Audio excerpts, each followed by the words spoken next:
بسم اللہ الرحمن الرحیم رب اشرح لی صدری ویسر لی امری واحلل عقدۃ من لسانی یفقہوا قولی رب زدنی علما رب زدنی علما رب زدنی علما۔ بسم اللہ الرحمن الرحیم۔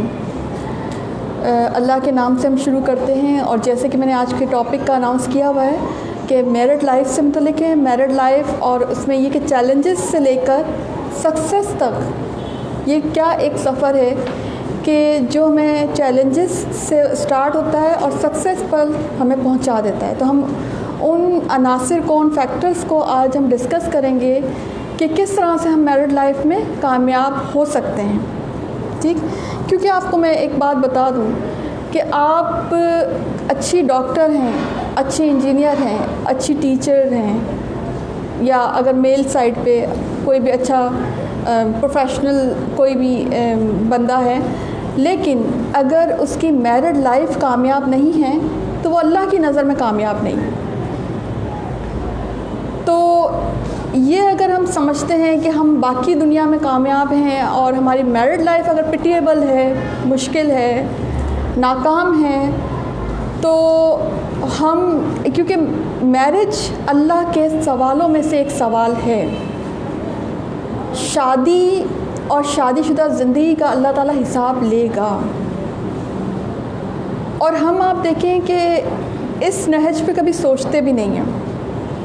آپ دیکھیں کہ اللہ تعالیٰ نکاح کو عبادت قرار دیتا ہے۔ نبی کریم صلی اللہ علیہ وآلہ وسلم نے نکاح کو عبادت قرار دی۔ آپ دیکھیں کہ ہمارے معاشرے میں شادی بیاہ اور گھر گھرستی کی جو زندگی ہے، ہوم میکنگ کی جو لائف ہوتی ہے، وہ گزارنا بظاہر ایک دنیاوی امر، دنیاوی فعل سمجھا جاتا ہے، مگر اسلام کی نظر میں یہ ایک عبادت ہے۔ وہ کیسے؟ اذا استزوج العبد فقد استکمل نصف الدین، کہ جب کسی انسان نے شادی کر لی، نکاح کر لیا، تو اس نے اپنا آدھا دین مکمل کر لیا۔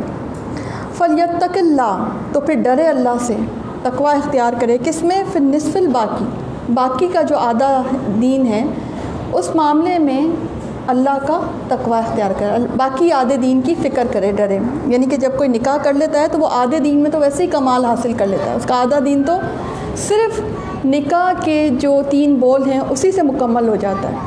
نبی کریم صلی اللہ علیہ وسلم نے نکاح کے بارے میں یہ بھی فرمایا تھا کہ النکاح من سنتی، نکاح جو ہے میری سنت بھی ہے، یعنی اللہ کا حکم ہے بیک وقت اور نبی کریم صلی اللہ علیہ وآلہ وسلم کی سنت ہے۔ اب یہ جو آدھا دین ہے، اس کے بارے میں کیا معاملہ ہے؟ آدھا دین کیسے مکمل ہوگا؟ یعنی کہ اب اس نکاح کو نبھانے میں اللہ سے ڈریں، یعنی فرائض کی ادائیگی، حسن معاشرت، اچھا سلوک روا رکھیں، اپنی گھریلو لائف میں دین کو نافذ کریں، اپنے اخلاق میں، اپنی معاشرت میں دین کو نافذ کریں۔ یہ ہوگا اس کا آدھا دین مکمل، کہ جب اس نے ایک طرف تو نکاح کر لیا اور پھر وہ جب اس کو اچھے طریقے سے نبھا جائے گا تو اس کا پورا دین مکمل ہو جائے گا۔ آپ دیکھیں سب سے پہلا جو فورم ہوتا ہے نا ایک انسان کا، اس کی آزمائش کا، وہ اس کا گھر ہوتا ہے۔ ایک مبلغ اچھا مبلغ نہیں اگر وہ گھر کے اندر دیندار نہیں، ایک دائی اچھا دائی نہیں اگر وہ گھر کے اندر دیندار نہیں، ٹھیک؟ تو یہ جو عبادت ہے، اس کے ذریعے سے اللہ تعالیٰ ہمیں موقع دیتا ہے کہ ہم اپنے بہت سارے دینی اور دنیاوی فوائد بھی حاصل کر سکیں۔ اور اسی طرح سے آپ دیکھیں حدیث میں یہ بھی آتا ہے کہ جن لوگوں کے رزق کا ذمہ اللہ تعالیٰ نے لیا ہوا ہے، ان میں سے ایک وہ بھی ہے کہ جو پاک دامنی اختیار کرنے کے لیے نکاح کرتا ہے۔ یعنی یہ جو ہم اتنے حسابی کتابی ہوتے ہیں نا، کیلکولیٹڈ، کہ بھئی پہلے سیٹ ہوں گے بچے اور پھر جو ہے نکاح کریں گے، اللہ تعالیٰ تو نکاح کے معاملے میں یوں سمجھے کہ خود فریق ہوتا ہے، خود سپورٹر ہوتا ہے نکاح شدہ لائف کے لیے۔ یعنی کوئی میرج کی طرف جاتا ہے، نکاح کرنے کی طرف جاتا ہے، تو اللہ خود اس کو سپورٹ کرتا ہے، اللہ اس کے رزق میں اضافے کے لیے خود گارنٹی لے لیتا ہے۔ تو پھر اس سے زیادہ تو کیا بات ہو سکتی ہے کہ اللہ تعالیٰ ہمیں کہہ رہا ہے کہ تم نکاح کرو، میں تمہارے رزق کا ذمہ لیتا ہوں، ٹھیک؟ نکاح کا مقصد جو ہے، جیسے کہ ہمارے معاشرے میں رائج ہے یعنی موج مستی کرنا، شاپنگ کرنا، چل پارٹی، ڈھولکی. آپ دیکھیں نکاح کا مطلب ہمارے یہاں کیا سمجھا جاتا ہے. نکاح اگر کہیں پہ بھی ڈیٹ فکس ہو جائے شادی کی تو ہمارے یہاں اس کے بعد کیا ہوتا ہے، اس کے بعد کیا ہوتا ہے کہ شاپنگیں شروع ہو جاتی ہیں. ہال کی بکنگ، کیٹرنگ اور ویڈیو اور وہ جو فوٹوگرافی، بیوٹی پارلر کی بکنگ، جہیز اور بری کی تیاری کی فکریں، یہ سارے کام نکاح کے ساتھ جڑے ہوئے ہیں. حالانکہ نکاح کا جو اصل مقصد اللہ نے بتایا ہے اس میں یہ کہیں بھی فٹ نہیں آتے. یہ جو ہمارے اخراجات، ہمارے جو اصرافات ہیں، ہماری جو تیاریاں ہیں نکاح کی، اس کا نکاح کے مقصد سے کوئی زیرو بھی تعلق نہیں ہے. ٹھیک، نکاح جو ہے اس کا صحیح مقصد تو یہ ہے کہ بے راہروی سے بچنے کے لیے، پاک دامنی اختیار کرنے کے لیے، انسان پاکیزہ زندگی اختیار کرنے کے لیے نکاح کرے. نمبر 2 یہ کہ اپنی جانشینی کے لیے اولاد چھوڑے جو کہ اس کے لیے صدقہ جاریہ بھی بنے. اور نہ صرف یہ کہ صدقہ جاریہ بنے بلکہ نبی کریم صلی اللہ علیہ وسلم کے امت کے زیادہ ہونے کا جو فخر ہوگا قیامت کے دن، اس میں بھی اپنا حصہ ڈال دیں. ٹھیک ہے نا. نبی کریم صلی اللہ علیہ وسلم نے فرمایا تھا نا کہ قیامت کے دن میں اپنی امت کے زیادہ ہونے پر فخر کروں گا. تو نکاح کے ذریعے سے جو اولاد آپ کو ملتی ہے تو اس میں آپ کا ایک نیت یہ بھی ہونی چاہیے کہ جب نبی کریم صلی اللہ علیہ وسلم فخر کریں تو اس میں ہمارے بھی کچھ بچے شامل ہو جائیں، ہم بھی کوئی پارٹیسپیشن کر سکیں، اس فخر میں ہماری بھی کوئی پارٹیسپیشن ہو. ٹھیک. قرآن میں آتا ہے کہ من آیاتہ ان خلق لکم من انفسکم ازواجا لتسکنوا الیہا وجعل بینکم مودۃ ورحمۃ ان فی ذلک لآیات لقوم یتفکرون. کہ یہ اس کی نشانیوں میں سے ہیں کہ اللہ تعالیٰ نے تمہاری ازواج میں سے ہی نسل انسانی چلانے کے لیے چلائی، بلکہ اس سے تاکہ تم اس سے سکون حاصل کرو. اور تمہارے درمیان پھر اللہ تعالیٰ نے محبت اور رحمت بھی ڈال دی. اور یقیناً اس میں بہت ساری نشانیاں ہیں جو اس کے لیے ہے جو کہ غور و فکر کرتا ہے، یعنی ان لوگوں کے لیے جو غور و فکر کرتے ہیں. یعنی تیسرا جو ہمیں مقصد سمجھ میں آیا نکاح جو سب سے اہم ہے وہ ہے ذہنی اور جسمانی سکون. یعنی نکاح کا مقصد جو اللہ تعالیٰ ہمیں بتاتا ہے وہ یہ کہ آپ کی آئلی زندگی میں، آپ کی پرسنل لائف میں سکون آنا چاہیے، اور سکون کے لیے ہی نکاح کیا جاتا ہے. اب اگر ایک طرف ہم اپنے معاشرے کو دیکھیں اور ایک طرف ہم اللہ کے حکم کو دیکھیں تو اللہ کا حکم تو یہ کہ نکاح دنیا کا سب سے مقدس رشتہ ہے، بیسک یونٹ ہے نا سوسائٹی کا. اور نکاح ولدیت دیتا ہے، یاد رکھیں نکاح ہی سے ولدیت آتی ہے نا. لیکن بدقسمتی سے سب سے زیادہ جو ہمارے معاشرے میں انسٹیٹیوشن اسپوائل ہوتا ہے نا وہ نکاح کا انسٹیٹیوشن ہے. آپ دیکھیں کہ اس کی ایک وجہ تو یہ بھی ہے کہ ہمارے جو ماں باپ ہیں وہ بچوں کی امبیلنس پرسنالٹی جو ہے ڈیولپ کر رہے ہیں. یعنی ماں باپ کا جو بیجا لاڈ پیار ہے اور پیمپرنگ جو ہے، اس کے نتیجے میں جو جنریشن آج وجود میں آ چکی ہے اور جو مسلسل آئے جا رہی ہے تو وہ کسی قسم کی کوئی ذمہ داری اٹھانے کو تیار ہی نہیں ہے. اس کی نظر میں نکاح یا شادی کا مقصد ہے ہیرو ہیروئن کا جو ایک کلچر، بزنس. آپ دیکھیں نکاح ایک بزنس، پورا بزنس بن چکا ہے. نکاح کی انڈسٹری، شادی کی انڈسٹری ایک پوری بزنس ہے. ہمارے معاشرے میں پوری بزنس ہے، پورے بزنس، اتنے بڑے بڑے بزنس اس کے ساتھ جڑے ہوئے ہیں.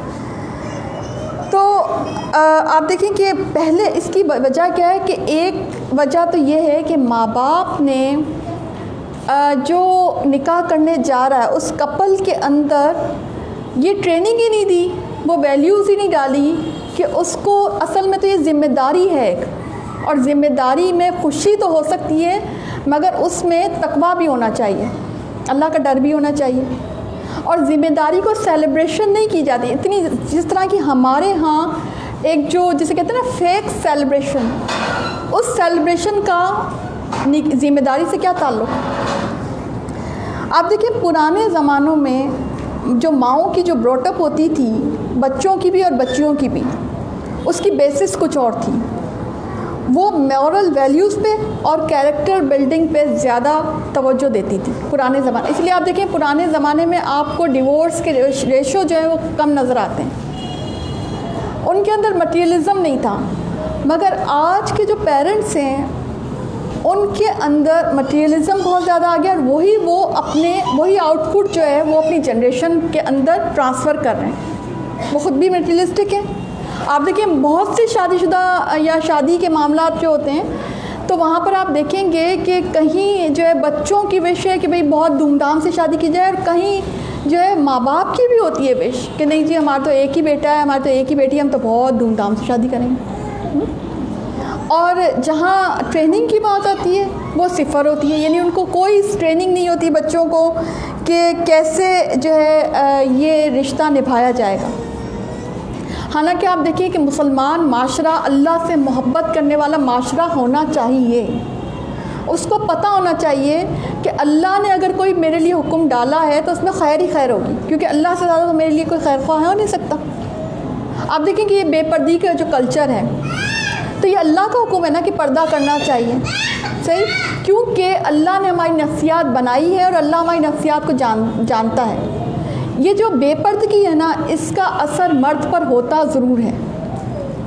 یعنی ایک عورت جب بے پردہ نکلتی ہے، آپ دیکھیں شادی میں ہمارے یہاں کی جو شادیاں سے سب سے زیادہ جو عروج پر چیز ہوتی ہے وہ بے پردگی ہوتی ہے. تو اس کا معاشرے پر جو ہے اثر پڑتا ہے، مرد پر اثر پڑتا ہے. اس لیے اللہ تعالیٰ نے اس پر ایک پابندی لگا دی، اس پہ اسٹاپ لگا دیا کہ جو اس میں آپ دیکھیں مرد کا لحاظ بھی کیا اور عورت کا بھی لحاظ کیا کہ بے پردگی جو ہے اسلام میں آپ دیکھیں کو یا مخلوط معاشرہ پسند ہی نہیں کیا گیا. ٹھیک، تو ایک تو بات یہ ہو گئی آپ کی. اب یہ ہے کہ نکاح کو جو ہے سب سے پہلے ہم یہ دیکھ لیتے ہیں کہ نکاح کو کامیاب بنانا ضروری کیوں ہے. بھئی میں نے آپ کا ٹاپک کیا ہے کہ بھئی چیلنج ہے نکاح، ٹھیک ہے، ابھی چیلنج پہ میں ابھی آتی ہوں. سب سے پہلے آپ کے اندر یہ چیزیں فٹ ہونی چاہیے کہ بھائی نکاح جو ہے کامیاب بنانا بڑا ضروری ہے. لیکن کیوں ضروری ہے؟ آج ان پوائنٹس پہ پہلے میں 3-4 ایسے پوائنٹس بتاؤں گی جو آپ واقعی ایگری کریں گے کہ ہاں واقعی اس وجہ سے نکاح کو کامیاب بنانا بڑا ضروری ہے. یعنی ڈیورس کی طرف نہیں جانا چاہیے، نکاح کی طرف کو کامیاب بنانے کی طرف جانا چاہیے. تو اس میں آپ دیکھیں کہ سب سے پہلے جو معاملہ ہے نا وہ یہ ہے کہ یہ جو رشتہ ہے یہ آپ کی mental, psychological and physical health میں اضافہ کرتا ہے. یعنی جب آپ نکاح کے بندھن میں بندھتے ہیں اور آپ ہیپیلی میرڈ ہوتے ہیں، یعنی اچھی میرڈ لائف گزار رہے ہوتے ہیں جس میں کہ آپ کو شکوے شکایت نہیں ہوتے اور آپ کی اچھی انڈرسٹینڈنگ ہوتی ہے، تو اس سے کیا ہوتا ہے کہ آپ کی سائیکالوجیکل ہیلتھ جو ہے نا وہ بڑھ رہی ہوتی ہے. یہ اللہ نے ایک سسٹم بنایا ہے، یہ اللہ کا ایک نظام ہے جس کو آپ اوائڈ کر ہی نہیں سکتے. اگر آپ دیکھیں کہیں بھی آپ یہ بات کہیں رکھ کر دیکھیے گا کہ جہاں پر میرڈ کپل میں اختلافات کم ہوتے ہیں تو وہ اندر سے بھی بیوٹیفل ہوتے ہیں اور باہر سے بھی بیوٹیفل ہوتے ہیں. آپ کاسمیٹکس کی بات کرتے ہیں، آج کل آپ دیکھیں ہر کوئی کاسمیٹک کی طرف جاتا ہے کہ جی کسی طرح سے میری شکل اچھی ہو جائے.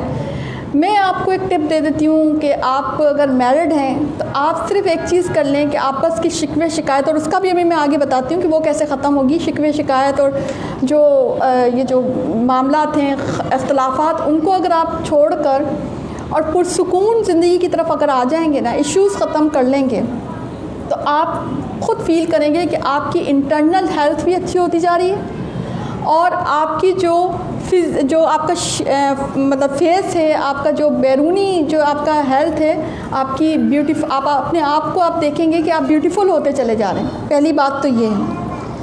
اور آپ جب ہیپی لائف گزارے ہوتے ہیں تو آپ کا جو سائیکالوجیکل جو لیول ہے وہ ہائی ہو رہا ہوتا ہے. آپ بڑے بڑے کام آپ دیکھیں کہ وہی کر سکتا ہے کہ جو مینٹلی جو ہے ڈسٹرب نہ ہو، جس کی میرڈ لائف جو ہے وہ خوبصورت ہو.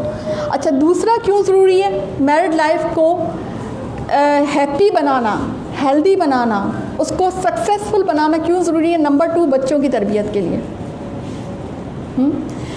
کیونکہ اسپیشلی اگر آپ ایسے میرڈ کپل ہیں کہ جن کے بچے بھی ہیں تو بچوں کی تربیت کرنے کے لیے آپ ظاہر سب کو پتہ ہے اچھا ماں باپ بننا ضروری ہے، مگر آپ کو یہ نہیں پتا کہ اچھا ماں باپ بننے سے پہلے اچھی بیوی، اچھا شوہر بننا ضروری ہے. یعنی آپ اچھی بیوی اور اچھے شوہر بنے بغیر اچھے ماں باپ نہیں بن سکتے. آپ دیکھیں وہ کیا ماحول ہوگا کہ گھر میں آپس میں یہ آپ کے اختلافات چل رہے ہیں، تو بچوں کی تربیت آپ کیسے کریں گے؟ بچے تو دیکھیں آپ کے ڈائمنڈز ہیں نا. تو اچھے پیرنٹس آپ اس وقت تک نہیں بن سکتے جب تک کہ آپ اچھے اسپاؤز نہ بنیں. یعنی اگر آپ کا، کیونکہ بعض اوقات ایسا ہوتا ہے کہ جب آپ شادی شدہ زندگی گزار رہے ہوتے ہیں تو بہت دفعہ کمپرومائزز اس لیے کر رہے ہوتے ہیں کپلز آپس میں کہ بھئی بچے ہیں، چلو بچوں کی وجہ سے ہم کمپرومائز کر لیتے ہیں. ٹھیک ہے، آپ نے اچھی بات ہے، آپ نے کمپرومائز کیا، مگر وہ کمپرومائز پھر ہیلدی کمپرومائز ہونا چاہیے.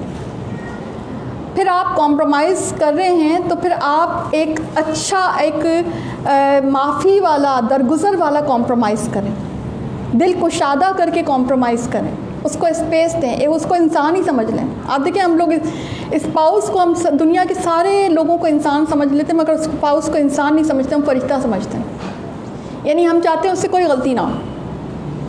یہ تو ہو نہیں سکتا نا، وہ فرشتہ تھوڑی، آپ نے فرشتے سے شادی تو نہیں کی نا. اب چاہے وہ، کیونکہ آپ دیکھیں مدرسۃ الہادی پہ جینٹس بھی ہیں اور لیڈیز بھی ہیں، تو چاہے وہ مرد کے لیے بیوی ہو یا چاہے وہ بیوی کے لیے مرد ہو، وہ فرشتہ نہیں ہو سکتا، وہ پرفیکٹ نہیں ہو سکتا، اس میں کچھ نہ کچھ خامیاں ہوں گی.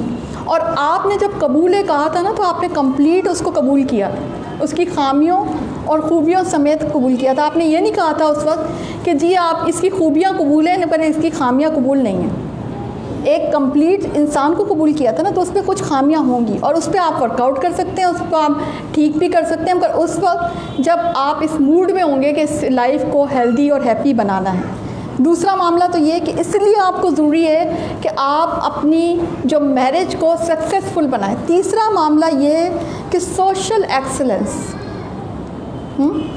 سوشل اسٹیٹس، سوسائٹی میں موو کرنے کے لیے بھی آپ کو شادی شدہ لائف کو کامیاب بنانا پڑتا ہے. اور اسپیشلی پاکستانی یا جو ہماری ایسٹرن سوسائٹیز ہوتی ہیں ان میں موو کرنے کے لیے تو بہت ہی زیادہ ضروری ہے کہ آپ کی فیملی لائف اچھی ہو، آپ کی میرج جو ہے وہ اچھی چل رہی ہو. ٹھیک ہے نا. اور پھر اگر اس کو براڈ اسپیکٹرم پہ دیکھیں تو سوسائٹی میں بہتری بھی اسی وقت آئے گی جب سب کی میرج جو ہے اچھی چلے گی، جب سب کی ہی میرڈ لائف اچھی ہوگی. ٹھیک ہے نا. سب کے گھر اگر پرسکون ہوں گے تو وہ خود بخود ایک اچھی سوسائٹی جو ہے وجود میں آتی چلی جائے گی. ٹھیک، 3 چیزیں تو یہ ہو گئی. چوتھی جو سب سے امپورٹنٹ ہے، سب سے امپورٹنٹ جس کے لیے آپ کو ضرورت ہے کہ آپ اپنی میرج کو کامیاب بنائیں، سکسیزفل بنائیں، اس کے چیلنجز کو جو ہے چیلنج سمجھ کے آپ اس کو ایکسیپٹ کریں اور اس کو کامیاب بنائیں. وہ سب سے اہم چیز، 4تھ پوائنٹ یہ ہے کہ اللہ کے سامنے جواب دہی میں آپ کو سرخرو ہونا ہے. میں نے آپ کو شروع میں ہی کہا کہ میرج اللہ کے سوالوں میں سے سوال ہوگا. کسی کے دل دکھانے کا آپ کو، اور وہ دل بھی آپ نے اگر اسپاؤس کا دکھایا ہے تو اس کا آپ کو خمیازہ تو بھگتنا پڑے گا. کسی کے ساتھ بدسلوکی کی، اور وہ بدسلوکی بھی کسی راہ چلتے کے انسان کے ساتھ نہیں بلکہ آپ نے اپنے اسپاؤس کے ساتھ کی. بد اخلاقی کی، وہ کسی راہ چلتے کے ساتھ نہیں. آپ دیکھیں اسلام تو راہ چلتوں کے ساتھ بھی کہتا ہے اچھے حسن سلوک سے، حسن معاشرت سے پیش آؤ. تو جب وہ آپ کے گھر میں رہنے والی یا رہنے والا ہے تو اس کا تو پھر کرائٹیریا کیا ہوگا، آپ اندازہ لگا ہی سکتے ہیں کہ پھر اس کا تو لیول کیا ہوگا، ہے نا. تم میں سے ہر ایک نگران ہے اور ہر ایک سے اس کے رعایا کے بارے میں پوچھ ہوگی. عورت اپنے شوہر کے گھر کی نگران ہے اور اس کے شوہر کے گھر کے بارے میں پوچھ ہوگی. تو ہم جب دینی لائف کی بات کرتے ہیں، ریلیجن کی بات کرتے ہیں، تو ہم اپنی نمازوں کو تو اچھا کر لیتے ہیں، ہم اپنے روزے اچھے کر لیتے ہیں، مگر ایک چیز جو بہت زیادہ لیکنگ ہے اور سب سے زیادہ شکایات اب میں بتاؤں آپ کو کہ اسی سیکٹر سے میرے پاس آتی ہیں سب سے زیادہ، میرڈ لائف میں ڈسٹربنس ہے. ادھر سے دونوں پارٹ سے، دونوں طرف سے ہوتی ہے. ظاہر ہے فیمیلز کا معاملہ ہے تو فیمیل کی طرف سے ظاہر ہے زیادہ، لیکن ایسا نہیں ہے کہ میلز کو ایشو نہیں ہوتے، میلز کو بھی ایشو ہوتے ہیں. ٹھیک. تو چوتھا جو آپ کو کرنا ہے، جس کے لیے آپ کو سکسیزفل جو ہے میرڈ لائف بڑی ضروری ہے، آپ کو بنانا پڑے گا اپنی شادی کو کامیاب، وہ یہ ہے کہ اللہ کے سامنے آپ کو جواب دہ ہونا پڑے گا. کیونکہ جو دوسری صورت ہے نا خلا، تو خلا مانگنے والی عورت پر تو جنت کی خوشبو بھی حرام ہے. تو وہ تو آپشن آپ ویسے ہی ڈسکارڈ کر دیں. اور طلاق وہ چیز ہے کہ جس سے عرش الہی ہل جاتا ہے. سب سے زیادہ ناپسندیدہ حلال کاموں میں سب سے زیادہ ناپسندیدہ اللہ کو جو لگتا ہے وہ طلاق ہے. تو پھر آپ اس دوسرے آپشن کی طرف جائیں گے ہی نہیں. اچھا یہ وہ فیلڈ ہے جو میری شاید ایکسپرٹیز میں سے ہیں, کیونکہ میرے پاس ایسے بہت سے اتنے ایسے کیسز آئے کہ جو بالکل ہی ورسٹ کیسز تھے. مگر اس معاملے میں میں بڑی اللہ کا شکر ادا کرتے ہوئے یہ بات کہہ سکتی ہوں کہ کبھی بھی کسی کو میں نے یہ مشورہ نہیں دیا کہ آپ جو ہے سیپریٹ ہو جائیں, کیونکہ میں اس کو پرسنلی میں سمجھتی ہوں کہ یہ جو کتنی ورسٹ سے ورسٹ لائف بھی ہے نا, اگر میرڈ لائف, تو بھی اس میں کچھ نہ کچھ گنجائش نکل آتی ہے اگر آپ ہمت کر لیں, اگر آپ اس کو ایز اے چیلنج لے لیں. اور اب آتے ہیں کہ شادی کو ایز اے چیلنج کیسے لینا, ٹھیک ہے نا. دیکھیں, اگر آپ دیندار ہیں, اگر آپ ذہین ہیں, پڑھی لکھی ہیں, انٹیلیجنٹ ہیں, آپ انٹلیکچوئل ہیں, تو اس کا اثر آپ کو پتہ ہے کہ سب سے پہلے آپ کی میرڈ لائف میں نظر آنا چاہیے, اس کی کامیابی کی شکل میں. اس رشتے کو شروع سے ایک چیلنج کے طور پر لیں. شروع سے کیسے لیں؟ ایک چیلنج کے طور پہ. آپ دیکھیں بہت سی دفعہ ہم چیلنج کو لیتے ہیں نا, اور آپ دیکھیں کہ یہ کوئی غیر شرعی عمل ہے نہیں.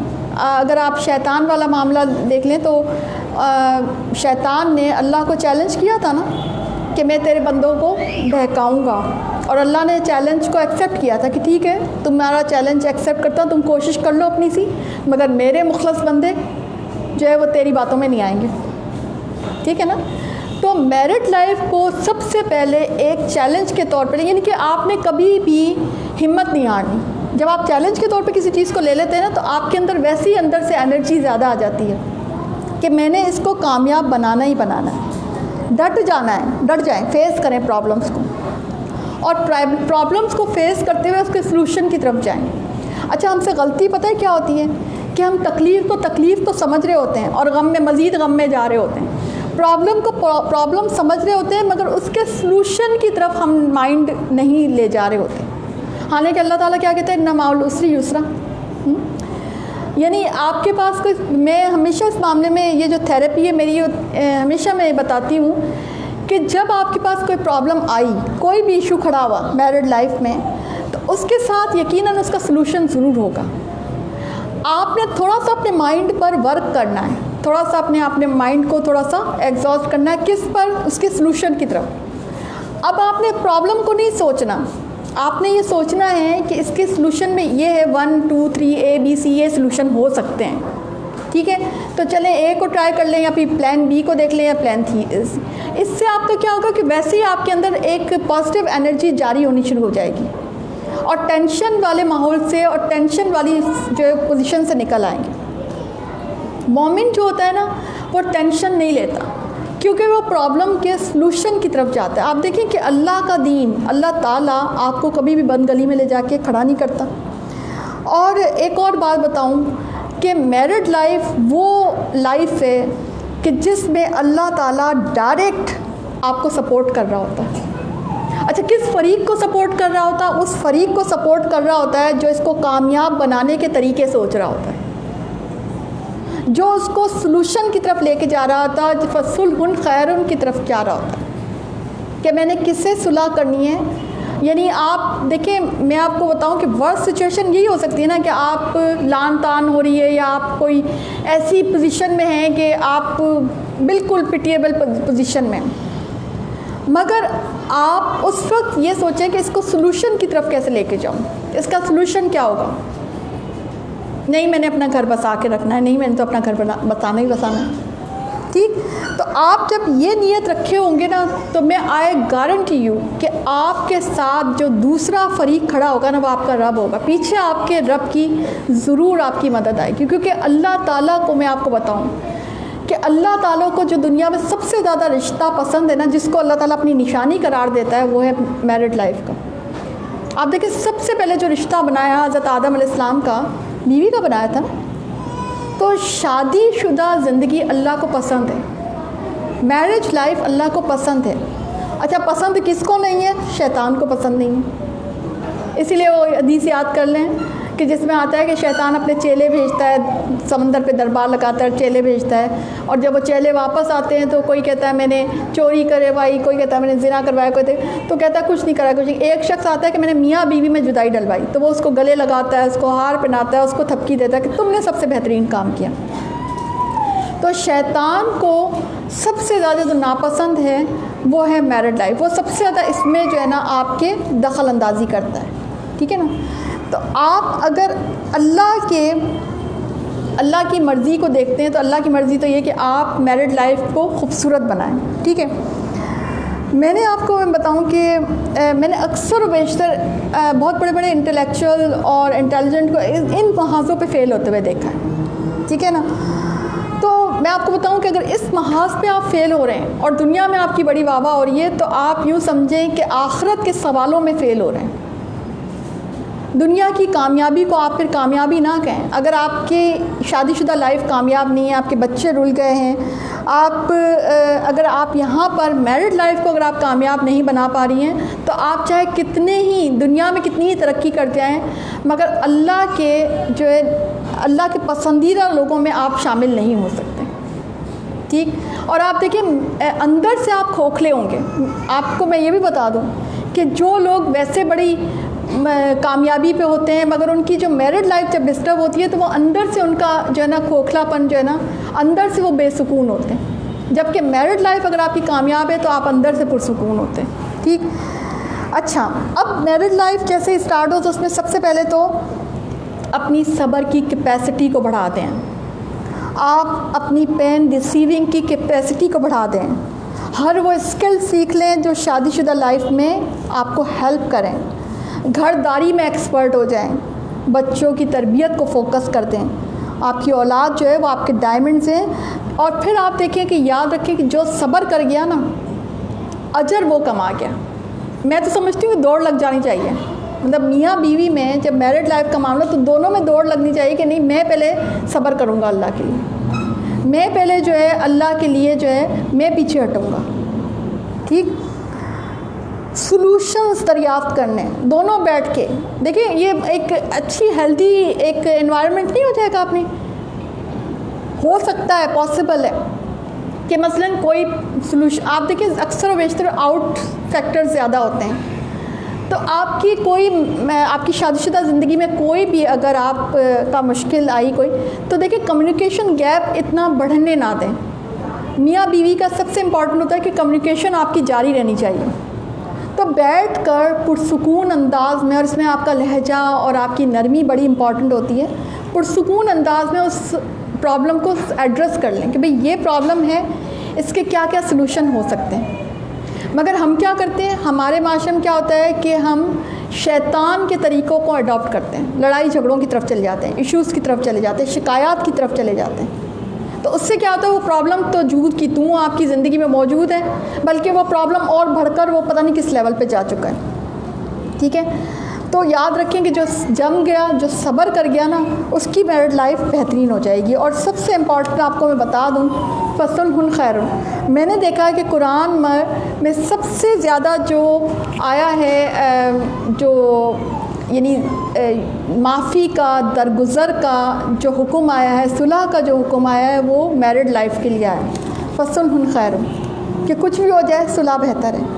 اور صلح کی مسلسل جد و جہد کا نام ہی میرٹل تقویٰ ہے. صلح کی مسلسل کوشش, اٹموسٹ کوشش جو ہے اس کی پریکٹس کا نام جو ہے وہ میرٹل تقویٰ ہے. میں ابھی تقویٰ پہ آ رہی ہوں کہ تقویٰ کیا ہے نا.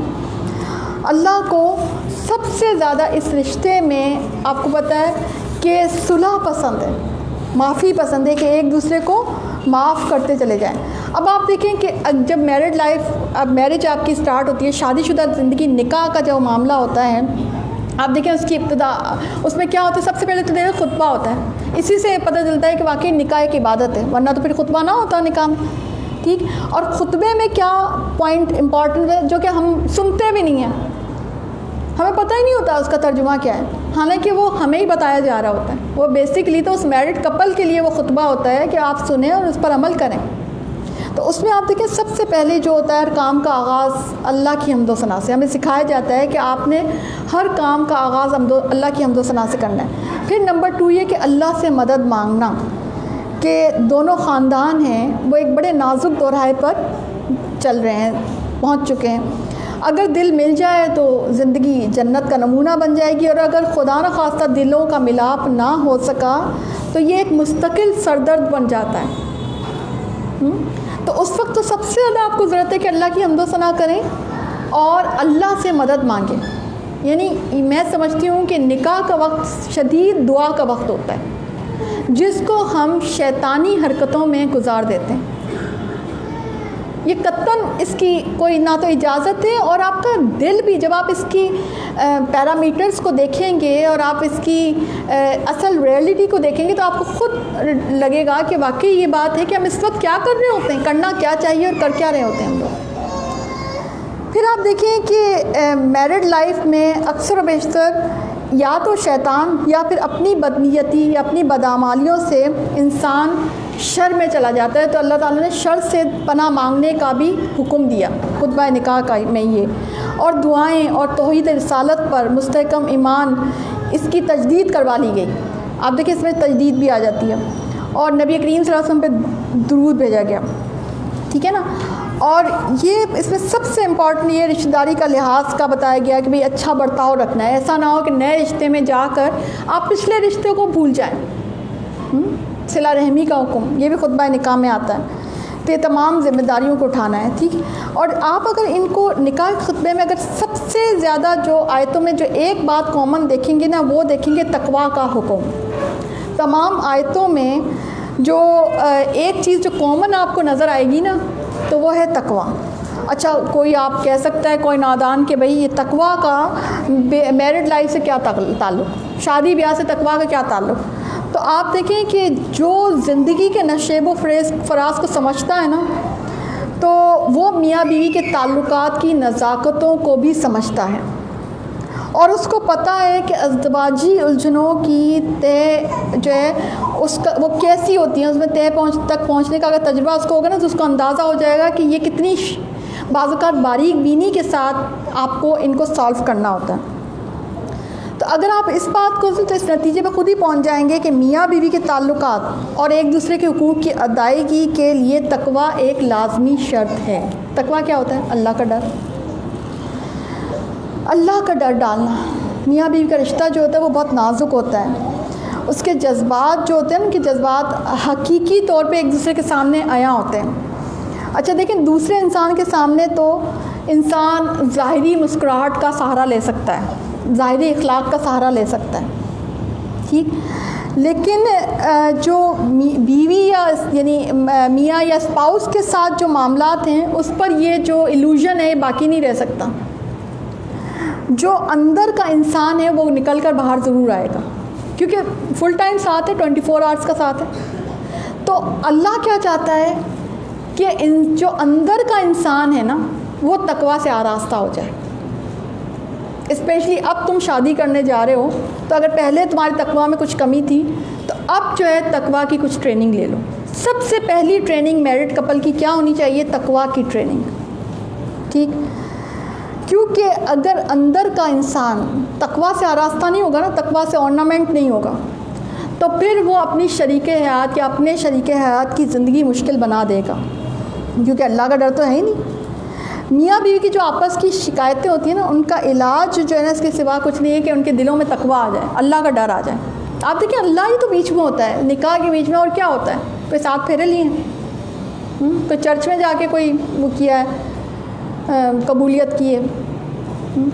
اگر آپ نکاح کا معاملہ دیکھ لیں تو نکاح ٹوٹل وہی طریقہ ہے جو کہ نبی کریم صلی اللہ علیہ وسلم نے ہمیں سکھایا ہے. تو اس میں تو ویسے ہی آلریڈی اللہ تعالیٰ ہی بیچ میں ہے، نبی کریم صلی اللہ علیہ وسلم کی سنت، نبی کریم صلی اللہ علیہ وسلم کی ذات ہی بیچ میں. تو جب وہ بیچ میں ہیں تو پھر اللہ کا ڈر بھی اسی کا ہونا چاہیے جو بیچ میں. ٹھیک نا. اب اگر اس احساس یعنی تقویٰ کی احساس کے دولت سے مالا مال ہو گئے نا تو ایک دوسرے کو امانت سمجھیں گے اللہ کی، کہ اللہ کی امانت ہے. جیسے حدیث میں آتا ہے نا کہ یہ جو تمہاری بیویاں ہیں تمہارے پاس لونڈیوں کی طرح ہیں، اسیروں کی طرح ہیں. تم ان کے ساتھ اچھا سلوک کرو، خطبہ حجۃ الوداع پہ نبی کریم صلی اللہ علیہ وسلم نے فرمایا تھا۔ تو جب تقویٰ آ جائے گا نا، وہ احساس جو آپ کے اندر ڈیولپ ہو گیا تقویٰ، تو اس کے بعد جو ہے نا آپ کے دل کی تنہائیوں پر بھی ایک غیبی پہرا بیٹھ جائے گا۔ آپ اگر اکیلے میں بھی ہوں گے نا تو آپ کے اندر اللہ کا ڈر ہوگا کہ نہیں میں یہ کام نہیں کر سکتی یا کر سکتا کیونکہ اللہ مجھے دیکھ رہا ہے۔ آپ دیکھیں یہ جو روزے میں آپ کی ساری ٹریننگ ہوتی ہے تقویٰ کی، کھانے پینے کی تھوڑی ٹریننگ ہوتی ہے۔ اللہ کو کیا لینا دینا کہ آپ کھانا چھوڑ رہے ہیں یا کھا رہے ہیں، اللہ کیوں؟ اصل میں کچھ کروا کے کھانا پینا چھڑوا کر اللہ تعالیٰ تقویٰ کی ٹریننگ کر رہا ہوتا ہے۔ روزے کی علت یہی ہے نا، روزہ اس لیے فرض کیا گیا نا تاکہ تمہارے اندر تقویٰ آ جائے، ٹھیک ہے نا۔ تو تقویٰ وہ احساس ہے کہ ہم اکیلے میں بھی ہیں مگر اللہ ہمیں دیکھ رہا ہے اور ہم اللہ سے ڈرتے ہیں۔ اچھا، آج کے معاشرے میں آپ کو پتہ ہے کہ سب سے پہلے ذرا بڑا جو وار پڑ چکا ہے نا وہ تقویٰ پہ پڑا ہوا ہے۔ اللہ کا ڈر نہیں رہا لوگوں میں، انسانوں میں اللہ کا ڈر ختم ہو چکا ہے۔ اچھا، اللہ کا ڈر اس لیے بھی ختم ہو گیا ہے کہ کچھ ہم بے دینی کی طرف چلیں گے، کچھ اس لیے بھی کہ ہم نے اپنے گناہوں پر خود ہی طے کر لیا کہ اللہ غفور الرحیم۔ حالانکہ اللہ جو ہے نا ایک بیلنس ہستی ہے، یعنی اگر آپ غلطی کریں گے، گناہ کریں گے تو وہ آپ کے اوپر سزا بھی بھیج سکتا ہے۔ وہ اپنے عذاب سے بھی ڈراتا ہے اور اس کی سزا کا جو مظہر ہے وہ دوزخ ہے، آپ کو پتہ ہے۔ اور اگر آپ اللہ کی مرضی والے کام کریں گے تو جنت میں چلے جائیں گے، ٹھیک ہے نا۔ تو اسلام یہ چاہتا ہے کہ جب جو دو لوگ میاں بیوی بنیں تو وہ اپنے رشتے کو تقویٰ کی بیسس پہ استوار کریں، ایک یونیک رشتہ اپنے اندر اسٹیبلش کریں اور وہ ہے تقویٰ کا رشتہ۔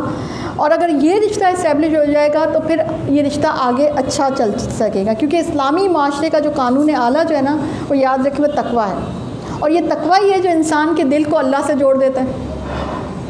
اس کی ٹریننگ نہیں کرتے نا، آپ بتائیں کہ کب ٹریننگ ہوتی ہے؟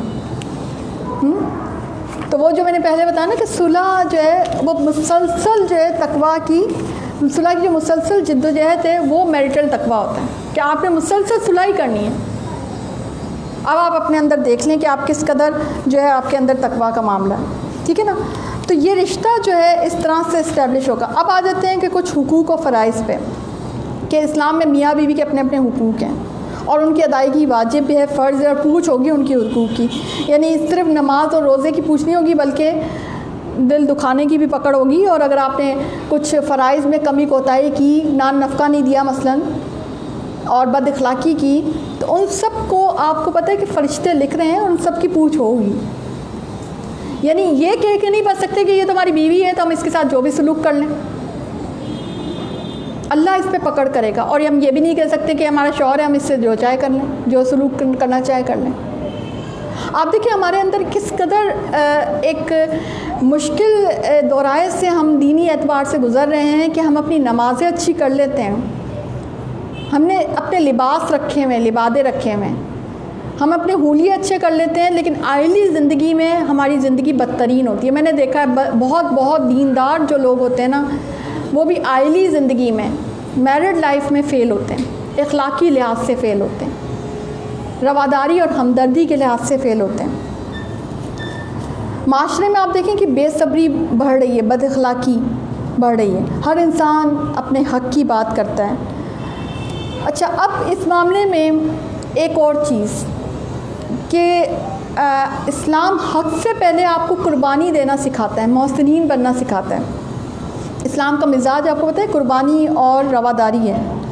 اس سے کیا ہوتا ہے کہ لوگوں کے دلوں میں جو ہے نا اسپیس آتی ہے، ٹھیک، کہ اگر آپ اپنے حقوق کی بات کرتے ہیں تو اللہ تعالیٰ جو ہے پہلے آپ کو سکھاتا ہے کہ آپ اس میں قربانی بھی دینا سیکھیں، ٹھیک ہے نا۔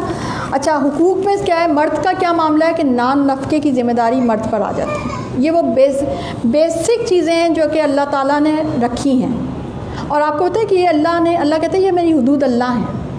اور آپ دیکھیں ہمارے معاشرے میں بات کتنی عام ہے کہ مرد جو ہے وہ نان نفقے کو ضروری نہیں سمجھتا دینا۔ اچھا، اب آپ کو میں ذرا نان نفقے کی ڈیٹیل بھی دے دوں کہ basic food for wife and kids, کچھ کپڑے، بیسک رہائش یہ مرد ہی دے گا، ٹھیک ہے، اور جو بیسک جو نیڈس ہیں اس کی دوائی کی نیڈ ہو سکتی ہے، کوئی آپ کو کوئی مسئلے ہیں، کوئی اس کو کہیں آنا جانا، کوئی ضرورتاً آنا جانا ہے تو اس میں کرایہ کا، تو وہ جو بیسک جو خرچہ اٹھائے گا وہ ساری کی ساری اللہ تعالیٰ نے ذمہ داری ڈالی ہے مرد پر، عورت پر نہیں ہے یہ ذمہ داری۔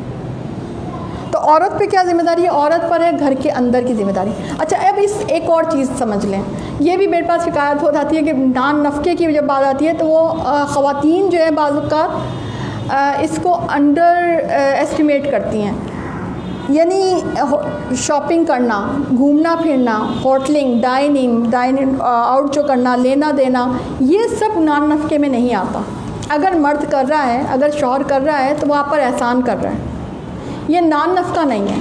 یعنی آپ، کیونکہ میں نے دیکھا ہے کہ میرڈ کپل میں نان نفقے سے زیادہ ان چیزوں میں زیادہ ایشوز ہوتے ہیں کہ یقین کریں واقعی میرے پاس ایسے آتے ہیں کہ جی وہ ہمارا شوہر ہمیں گھمانے کے لیے نہیں لے کے جاتا۔ حالانکہ میں آپ کو بتاؤں کہ سیرت کی گلیوں میں جب ہم دیکھتے ہیں تو نبی کریم صلی اللہ علیہ وسلم حضرت عائشہ کے ساتھ واک کیا کرتے تھے، کبھی کبھار دوڑ لگا لیا کرتے تھے، مگر جو ایک گھومنے پھرنے کا تصور ہے یا ڈائننگ یا ہوٹلنگ کا یا شاپنگ کا جو تصور، حالانکہ بازار اس زمانے میں بھی تھے، ایسا نہیں تھا کہ بازار نہیں تھے۔ حضرت عائشہ کا تو یہ معاملہ تھا کہ وہ اپنے پاس کم سے کم، اور تمام ازواج مطہرات اپنے پاس کم سے کم جوڑے رکھتی تھی، 1 یا 2 جوڑے ہوتے تھے اور وہ اس کو دھو کے پہن لیا کرتی تھی۔ بہت ہی سادہ زندگی ہوتی تھی، اور بعض اوقات چمڑا رنگنے کی کام بھی کیا کرتی تھی اور وہ اس کو صدقہ کر دیا کرتی تھی۔ حضرت صفیہ کا جیسے ذکر آتا ہے، حضرت زینب کا ذکر آتا ہے، ٹھیک۔ تو آپ دیکھیں کہ ایک تو یہ مرد پر ذمہ داری آتی ہے کہ وہ نان نفقہ دے، لیکن نان نفقے میں بیسک چیزیں آتی ہیں، اور دوسری ایک اور بھی ذمہ داری آتی ہے، وہ ہے حسن معاشرت اور اچھا برتاؤ، اچھا بیہیویئر، جو ہمارے ہاں مرد اکثر و بیشتر نہیں اختیار کرتے۔ قرآن میں آتا ہے وَعَاشِرُوهُنَّ بِالْمَعْرُوف، ان عورتوں کے ساتھ اچھا برتاؤ کرو۔ عورتوں کے بھی ویسے ہی حقوق ہیں اور ان پر ذمہ داریاں ہیں دستور کے مطابق، مردوں کے لیے ان پر ایک درجہ فوقیت ہے۔ خیرکم خیرکم لأہلہ وانا خیرکم لأہلی، تم میں سے بہتر وہ ہے جو اپنی بیوی کے لیے بہتر ہے، اور میں تم میں سے اپنے گھر والوں کے لیے سب سے زیادہ بہتر ہوں۔ سنو، عورتوں کے ساتھ حسن سلوک سے پیش آؤ، وہ تمہارے لیے، تمہارے گھروں میں تمہارے لیے اسیر ہیں۔ ایک اور حدیث میں یہ بھی آتا ہے کہ مومنوں میں کامل ترین مومن وہ ہیں جو اخلاق اور کردار میں سب سے اچھا سلوک روا کریں، اور میں ان سب میں بہتر ہوں جو اپنی عورتوں کے معاملے میں اچھے ہیں۔ کوئی مومن شوہر مومنہ بیوی سے بغض اور نفرت نہ رکھے، اگر اس کی ایک عادت اسے ناپسند ہے تو ہو سکتا ہے کہ اس کو اس کی دوسری خصلت یا عادت اس کو پسند بھی آ جائے۔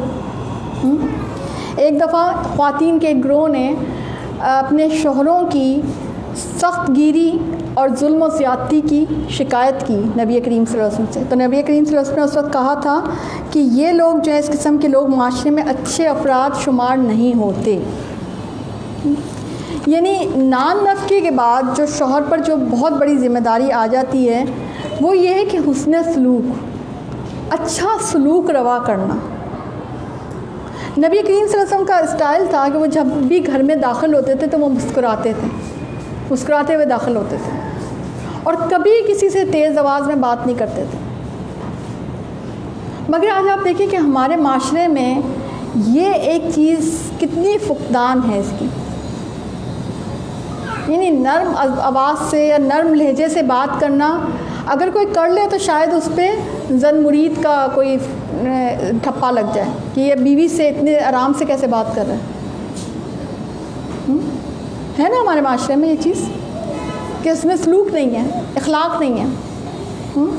اچھا، بیوی کی ذمہ داری کیا ہے؟ فالصالحات قانتات حافظات للغیب، یعنی نیک عورتیں فرما بردار ہیں، غیب کی محافظ ہیں، یعنی کہ حفظ غیب، شوہر کی عزت، اس کے راز، اس کے مال، اس کی اولاد، سب کا جو ہے حفاظت کرنے والی اور سب کا خیال رکھنے والی، اور سب کی غیب میں یعنی جب وہ نہیں ہے تو بھی اس کی حفاظت کرنے والی، یہ بیوی کی ذمہ داری ہے۔ شوہر کی اطاعت یہ مرد کا حق ہے جو کہ اسے دینا ہی پڑے گا، شریعت کے خلاف نہیں ہوگا نا ایسا کوئی کام کہ جس میں شریعت کے خلاف۔ آپ دیکھیں کہ یہ بھی ایک بہت بڑا معاملہ ہے کہ جب یہ بات آتی ہے تو مرد کیا کرتے ہیں کہ شریعت کے خلاف جو معاملات ہیں ان کا کہتے ہیں کہ بھئی ٹھیک ہے، جو میرے اوپر ہے، اگر آپ میری جو میری مرضی ہے نا بھئی، تو آپ وہ ان بدعات میں ڈالنے کی کوشش کریں گے، شرکیہ رسموں کے لیے، جاہلیت والے رسموں کے لیے بیوی کو مجبور کریں گے۔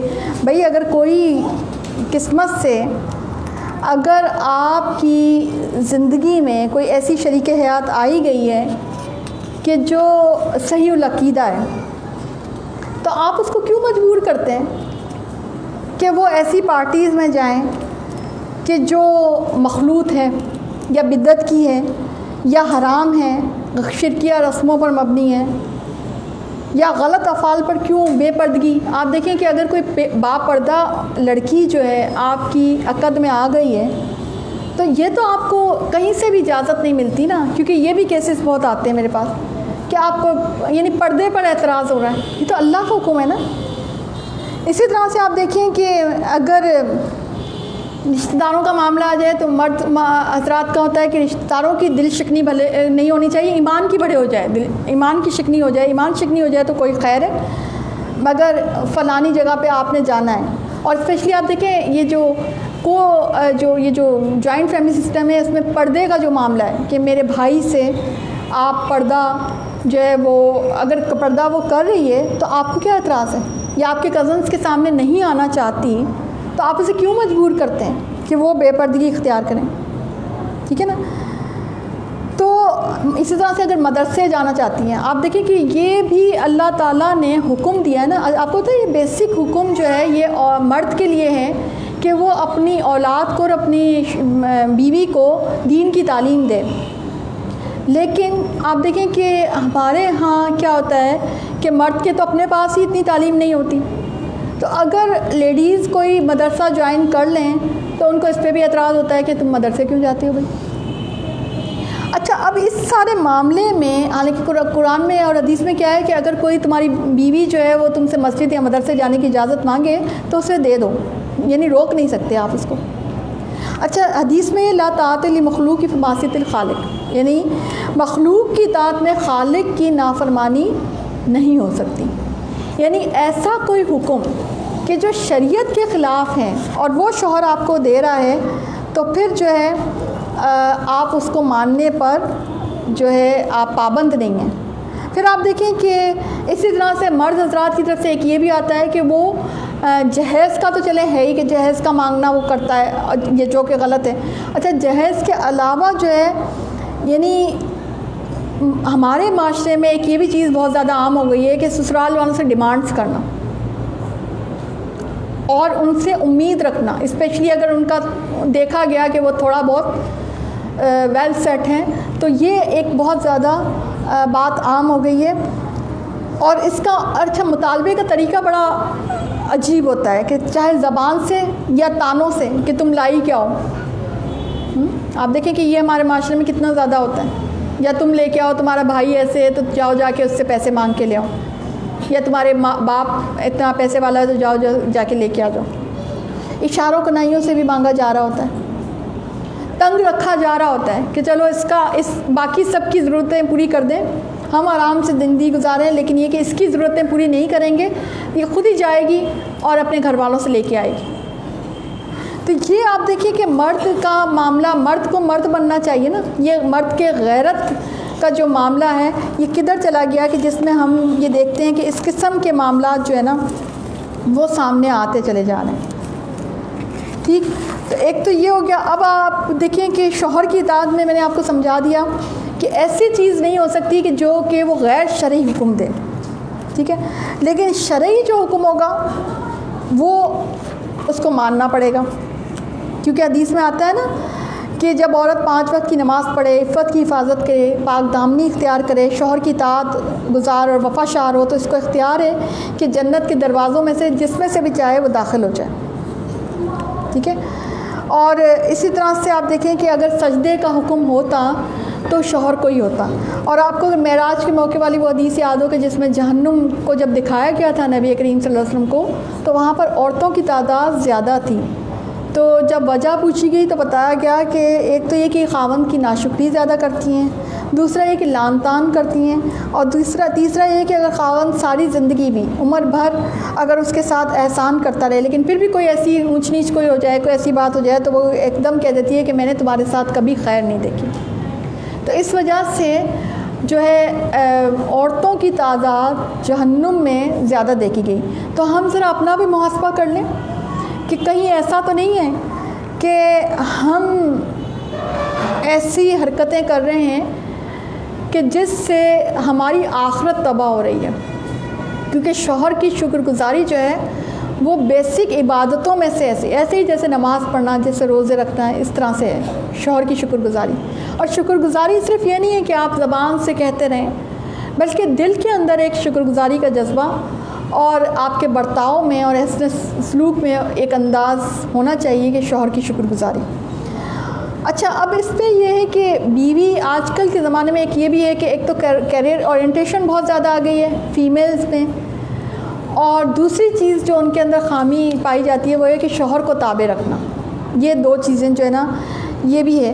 تو آپ دیکھیں کہ اللہ تعالیٰ تو کہہ چکا ہے کہ مرد جو ہیں وہ قوام ہیں عورتوں پر، اور آپ کو پتہ ہے کہ وہ قوم تباہ ہو جاتی ہے جو اپنی فیصلوں کا اختیار عورت کو دے دیتی ہے۔ تو شوہر میں نے دیکھا ہے کہ لڑکیاں جو غلطی کرتی ہیں وہ یہ کرتی ہیں کہ کسی طرح سے ہم جو ہے حاوی ہو جائیں یا ہم ضد سے اپنی بات منوا لیں۔ تو جو شوہر کی جو حکم عدولی ہے، آپ کو میں بتا دوں کہ وہ اللہ کے غضب کو بھڑکاتی ہے، اور بیوی کی یہ خواہش کہ شوہر کو اپنے زیر سر رکھے تو وہ گھر کے امن کو تباہ بھی کر دیتی ہے، اور یہ سسٹم چل بھی نہیں سکتا، کیونکہ مرد کے اندر اللہ نے ایک انا کا سسٹم رکھا ہے۔ تو وقتی طور پہ شاید وہ آپ کی بات مان لے، لیکن وہ برکت والا گھر نہیں رہے گا، پہلی بات۔ دوسری بات یہ کہ آپ کا رشتہ جو ہے وہ پنپ نہیں سکے گا۔ تو رشتہ کیسے پنپے گا؟ محبت، خدمت اور مہربانی سے۔ الغافلات کی جو قرآن تشریح کرتا ہے نا، وہ سادہ اور معصوم عورتیں، غافل عورتیں، ٹھیک ہے نا۔ یعنی یہ سچی مسلمان عورت کے جو خد و خال ہے وہ یہ ہے کہ وہ ایک سادہ، معصوم اور حکم کو ماننے والی ہوتی ہے، ٹھیک ہے نا، سمجھداری کے ساتھ زندگی کو گزارنے والی یہ عورت کے اندر۔ اور اسی طرح سے کیریئر اورینٹیشن کا بھی میں آپ کو بتا دوں کہ آپ دیکھیں آج کل کے معاشرے میں کیونکہ پڑھائی لکھائی زیادہ عام ہو رہی ہے، تو یہ بھی بہت دیکھا جا رہا ہے کہ لڑکیاں جو ہیں وہ کیریئر کیونکہ چوز کر لیتی ہیں تو پھر اس کے بعد وہ یہ سمجھتی ہیں کہ گھرداری ہماری جو ہے ذمہ داری نہیں ہے۔ لیکن آپ کو میں بتاؤں کہ بچے اور شوہر آپ کی ہی ذمہ داری ہیں۔ آپ یہ نہیں کہہ سکتے کہ آپ ان کو ڈے کیئر میں ڈال دیں بچوں کو، کیونکہ بچوں کے بارے میں سوال آپ سے ہوگا۔ اور ہم جو ہے آپ دیکھیں ایک نہ صرف ہے کہ کیریئر کی طرف لڑکیاں جا رہی ہیں پڑھ لکھ کے، دوسرا ایک یہ بھی چیز عام ہو گئی ہے کہ جو آن لائن بزنس کا معاملہ، کہ جس میں بزنس میں یہ آپ کو پتہ ہے قیامت کی نشانی بھی ہے کہ جب عورت جو ہے مرد کے ساتھ بزنس میں شیئر کرے گی۔ اچھا، آپ ویسے کرنا چاہیں، اگر آپ کی گھر کی ذمہ داریاں ڈسٹرب نہیں ہو رہی تو ویل اینڈ گڈ، آپ ضرور کریں، کوئی آپ کو اعتراض نہیں ہے، لیکن اپنی ذرا نیڈس کو بھی دیکھ لیں اور خواہشات کو دیکھ لیں۔ میں سمجھتی ہوں کہ عورتوں کو چاہیے کہ ایک لسٹ بنائیں۔ آج آپ سب جا کے ایک لسٹ بنائیے گا کہ جس میں ایک طرف رکھیں اپنی نیڈس یعنی ضروریات، اور ایک طرف رکھیں اپنی وشز یعنی خواہشات۔ تو آپ دیکھیں کیونکہ نیڈس کی لسٹ تو بہت چھوٹی سی ہے اور خواہشات کی لسٹ تو بہت ہی لمبی ہے۔ تو دنیا جو ہے، دنیا میں آپ جو ہے صرف نیڈ بیسڈ لائف گزاریں تو پرسکون زندگی ہوگی، اور اگر آپ خواہشات پہ جائیں گے تو وہ خواہشات تو آپ کو پتہ ہے بادشاہوں کی بھی پوری نہیں ہوتی۔ اور دنیا ایک آزمائش کی جگہ ہے۔ آپ دیکھیں پلانٹس کو دیکھیں نا، اور کسی پلانٹ پہ زندگی نہیں ہے، صرف اسی پلانٹ پہ زندگی ہے۔ اور اس پلانٹ پہ زندگی اس لیے ہے کہ آزمائش کے لیے اللہ تعالیٰ نے انسان کو بنایا ہے کہ اس کو آزمائیں۔ ایک اللہ کا پروجیکٹ ہے، دنیا جو ہے اللہ کا پروجیکٹ ہے، انسان بھی اللہ کا پروجیکٹ ہے کہ وہ ہر ایک کو جج کر رہا ہے، ہر ایک کو دیکھ رہا ہے کہ کتنا میرا بندہ ہے۔ آپ دیکھیں کہ اللہ کے پاس جو آلریڈی پائی جانے والی مخلوق ہے اس میں آپ دیکھیں کہ جن بھی ہیں، فرشتے بھی ہیں، اور بھی بے شمار مخلوق ہو سکتی ہے جو اللہ تعالیٰ ہی جانتا ہے، مگر نون جو ہمیں پتہ ہے۔ اس میں صرف انسان کو اختیار ہے، فرشتوں اور جنوں کو ہے، مگر اس کی اس طرح سے نہ ان کی زندگی ہے، نہ ان کا کوئی پلانٹ ہے الگ سے، اس طرح سے معاملہ نہیں ہے. تو جو اور نہ ہی ان کے لیے پھر جنت اور دوزخ کا معاملہ ہے. انسان کا معاملہ یہ ہے کہ اس کو اختیار بھی دیا گیا ہے اور اسی کی آزمائش ہے. تو اگر ہم اس سفر کی حقیقت کو سمجھ لیں کہ آہستہ آہستہ یہ زندگی ختم ہونے جا رہی ہے، یہ دنیا ختم ہونے جا رہی ہے، اور اس کے بعد ہمیں اللہ کے پاس جانا ہے اور ساری چیزوں کا حساب دینا ہے، تو ہماری زندگی میں ویسے ہی آسانی آ جائے گی اور خاموشی آ جائے گی اور پرسکون زندگی آ جائے گی. عورت کے اندر 2 صفات بڑی قابل تعریف ہیں. ایک تو یہ کہ خدمت گزاری اور عفت. اگر ہم یعنی ورچو جو ہوتا ہے، اگر ہم میرڈ لائف میں اگر ہم ان 2 چیزوں کو لے کے چلیں نا، تو میں نے دیکھا ہے کہ بہترین زندگی گزر سکتی ہے. اپنے اسپاؤس کو سب سے زیادہ خوبصورت سمجھ کر. آپ دیکھیں کہ یہ بد نظری سے بچانے والی چیز ہے. آج کیونکہ بے پردگی بہت عام ہو گئی ہے، تو بد نظری بہت زیادہ چل نکلی ہے. تو اس میں آپ یہ دیکھیں کہ ایک تو یہ ہے کہ ایسی تقریبات کو اوائڈ کریں کہ جو نامحرم یا ایسے کلچر کی طرف لے کے جاتی ہے، مگر اپنی. اور پھر آپ دیکھیں کہ زیب و زینت اختیار کرنا، وہ بھی اسی میں آ جاتا ہے نا. حضرت عائشہ ایک دفعہ حضرت عثمان بن مازون کے اہلیہ سے ملنے کے لیے ان کے گھر گئیں، تو انہوں نے دیکھا کہ انہوں نے کوئی زیب و زینت اختیار نہیں کی ہوئی تھی. یہ آپ پتہ ہے کہ یہ جو آرنامنٹیشن ہے، یہ زیب و زینت اختیار کرنا ہے، میرڈ لائف کو کامیاب بنانے والے فیکٹرز میں سے ایک ہے. اس لیے میں نے اس کو کیا ہے. تو انہوں نے دیکھا کہ انہوں نے کچھ بھی زیب و زینت اختیار نہیں کی تھی. تو حضرت عائشہ نے بڑی تعجب سے اور حیرانگی سے کہا کہ عثمان کہیں گئے ہوئے ہیں؟ تو انہوں نے کہا نہیں کہیں نہیں گئے. تو بولے کہ تم نے کوئی کنگن نہیں پہنے ہوئے، کوئی زیب و زینت اختیار نہیں کی ہوئی. یعنی اس سے کیا پتہ چلا کہ عورت جو ہے اپنے شوہر کے لیے بناؤ سنگار کرے. مگر آپ دیکھیں کہ ہم نے شوہر کی جگہ چینج کر دی. بناؤ سنگار تو ویسے ہی چل رہے ہیں، مگر وہ کس کے لیے کر رہے ہیں؟ ہم نامحرمات کے لیے کر رہے ہیں، ہم باہر کی لائف کے لیے کرتے ہیں. ہمارے یہاں عام طور پہ جو لڑکیاں یا خواتین تیار ہوتی ہیں، شادیوں کا ہی حال دیکھ لیں، وہ کوئی اپنے شوہر کے لیے تھوڑی تیار ہو رہے ہوتے ہیں. تو ہم نے کیا کیا ہے کہ پارٹیز کے لیے اور ایسے کلچر، یعنی کہ ایک دوسرے کے لیے تیار ہونا، میاں بیوی کے لیے ایک دوسرے کے لیے تیار ہونا بھی معاشرے میں بالکل ناپید ہو چکا ہے. یہ کلچر ہی ختم ہو گیا کہ میاں بیوی کے لیے یا بیوی شوہر کے لیے تیار ہو سکتی ہے. تو یہ آپ کو پتہ ہے کہ اس سے پھر کیا ہوتا ہے؟ پھر آپ لوگ کہتے ہیں کہ بھئی جو ہے نا ہسبینڈ جو ہے وہ دوسری عورتوں میں دلچسپی لیتے ہیں. تو آپ نے بھی تو کچھ خلا چھوڑے ہیں نا، آپ نے بھی تو کچھ خلا چھوڑے ہیں. تو اس لیے یہ ایک بہت کیونکہ میں آپ کو بتاؤں کہ مرد کی نفسیات، بلکہ اس میں بھی ایک سیشن رکھیں گے انشاءاللہ، کہ مرد کی نفسیات ایسی ہوتی ہے کہ وہ آنکھوں کا استعمال زیادہ کرتا ہے. یعنی اس پہ وہ جو آنکھوں سے جو خوبصورتی اگر اس کو نظر آتی ہے یا بدصورتی، تو وہ اس پہ اثر ضرور کرتی ہے. عورت کے اندر یہ جو ہے چیز کم ہے، مگر مرد میں زیادہ ہے. تو اس کو جمال جو ہے یا خوبصورتی جو ہے وہ فیسنیٹ کرتا ہے، اور مرد کو فیسنیٹ کرتا ہے. تو اسی لیے آپ دیکھیں کہ یہ تک ہے حدیث میں کہ اگر عورت زیب و زینت اختیار نہ کرے تو مرد کو حق ہے کہ وہ مارے، حالانکہ اور کسی چیز میں نہیں ہے، حدیث میں ہے نا. تو اس لیے یہ کہ زیب و زینت کو اختیار کرنا وہ عورت کے لیے بڑا لازمی جز ہے، اور یہ آپ کی میرڈ لائف کو کامیاب بنانے والے فیکٹرز میں سے ہیں جو کہ ہم سمجھتے نہیں ہیں. ایک دفعہ آپ دیکھیں نبی کریم صلی اللہ علیہ وسلم صرف عورت کے لیے نہیں، مرد کے لیے بھی. ایک صحابی کو دیکھا کہ وہ پورا گندا بال تھے اور وہ میلے کچیلے کپڑوں میں تھے. تو نبی کریم صلی اللہ علیہ وسلم نے کہا کہ کیا اچھا ہوتا کہ اچھے لباس پہ پہنتا اچھے طریقے سے. اور ایک دوسری حدیث میں یہ آتا ہے کہ ایک ایسے ہی صحابی کو دیکھا تو ان کو یہ کہا تھا کہ آپ کے پاس کیا کوئی کپڑے نہیں ہیں، کوئی کنگا نہیں ہے کہ آپ کر کے آتے. تو وہ دونوں صحابی نے جو ہے اپنے آپ کو دوبارہ سے گروم کیا اور پھر جو ہے محفل میں آ کے بیٹھے. نبی کریم صلی اللہ علیہ وسلم کی اپنے آپ کو اچھا بنا سنوار کے رکھنا یہ عین عبادت ہے، یہ عبادت کے اگینسٹ نہیں ہے. اب دیکھیں کہ ہم اس بات کو بھی بعض اوقات نہیں سمجھ رہے ہوتے. پھر آپ دیکھیں حسن اخلاق صرف آدمی میں نہیں، عورت کے اندر بھی ہونا چاہیے. حسن اخلاق آپ کو پتہ ہے دل کی کیفیت ہوتی ہے جس کا اظہار جو ہے وہ آپ کے اعضاء سے ہوتا ہے. یعنی اوپری بناوٹی جو مسکراہٹ ہے اس کی بات نہیں ہو رہی ہے. بات ہو رہی ہے کہ آپ کے اندر جو ہے وہ سب کے لیے خیر. آپ کو پتہ ہے حدیث میں آتا ہے دین و نصیحہ, دین خیر خواہی ہے, سب کے لیے خیر خواہی ہے, ٹھیک ہے نا. تو ایک جو مومن کا جو رویہ ہوتا ہے وہ یہ ہوتا ہے کہ اس کے اندر ایک سکون ہوتا ہے, اس کے اندر ایک حسن اخلاق کی جو جڑیں ہوتی ہیں وہ اندر ہوتی ہیں, اندر سے باہر آتی ہیں. آپ دیکھیں ہمارے اندر آج کل بناوٹی مسکراہٹ کتنی عام ہو گئی ہے, بناوٹی اخلاق کتنا عام ہو گیا. اوپر ہی اوپر اس کے سے مسکرا کے میٹھے میٹھے بن کے ساری بات چیت ہو جاتی ہے اور اس کے نکلتے ہی جو ہے اس کی برائیاں شروع ہو جاتی ہیں. اسلام اس کلچر کو پروموٹ نہیں کرتا. اسلام آپ کو سکھاتا ہے کہ آپ کے اندر پہلے یہ جذبہ ہو کہ دوسرے کے لیے محبت کا جذبہ ہو, خیر خواہی کا جذبہ ہو. پھر جب وہ ہوگا تو پھر اس کا اثر آپ کی مسکراہٹ کی شکل میں خود ہی خود باہر آئے گا, اور اسی مسکراہٹ کو صدقہ کہا گیا ہے. بناوٹی مسکراہٹ صدقہ نہیں ہے, یہ یاد رکھیے گا, ٹھیک ہے نا.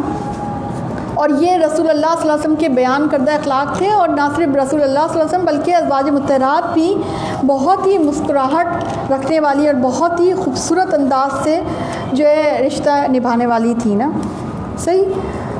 اچھا, اب آج جو گھر میں افراتفری اور اداسی کا جو ماحول ہے, اس میں آپ دیکھیں کہ ناشکری اور احسان فراموشی اور حوصلہ شکنی اس کی بہت زیادہ, یہ بھی بہت زیادہ عام ہے. ناشکری تو میں نے آپ کو پہلے بتا دی, اور احسان فراموشی بھی, یہ بھی چیزیں جو ہے کرنے. اب آ جاتے ہیں جوائنٹ فیملی پہ, ٹھیک ہے. جوائنٹ فیملی کا معاملہ, اذان ہو رہی ہے, میں پہلے اس کو کر دوں تو پھر میں تھوڑا سا آپ کو جوائنٹ فیملی کے اوپر بات کرتی ہوں.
ایک اذان ہو چکی ہے. اعوذ باللہ من الشیطان الرجیم, بسم اللہ الرحمن الرحیم. یہ کیونکہ بہت امپورٹنٹ پوائنٹ ہے, اس لیے اس پہ 5-10 منٹ بات کرنا بڑا ضروری ہے, کیونکہ اگر یہ نہیں کیا تو آپ بالکل آپ کی سمجھ میں. دیکھیں جوائنٹ فیملی جو ہے ہمارے معاشرے میں آلریڈی رائج ہے, ٹھیک.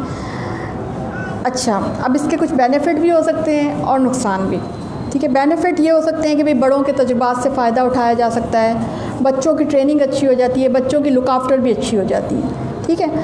اور یہ کہ اگر ایسا بات ہو, لیکن یہ اس وقت ہوتا ہے جب آپ کی انڈرسٹینڈنگ ہو اور آپ ایک دوسرے کو اسپیس دینا جانتے ہو اور آپ کی بہترین ٹریننگ ہو, تو اس صورت میں تو جوائنٹ فیملی بلیسنگ ہے, ایک بات. لیکن دوسری صورت میں کہ اگر انڈرسٹینڈنگ نہیں ہے اور ایک ساتھ رہ رہے ہیں اور دل ملے ہوئے نہیں ہیں, تو پھر الگ ہونے میں بھی کوئی برائی نہیں ہوتی, کیونکہ اسلام کا جو بیسک سسٹم ہے وہ تو نیوکلیر فیملی سسٹم ہے.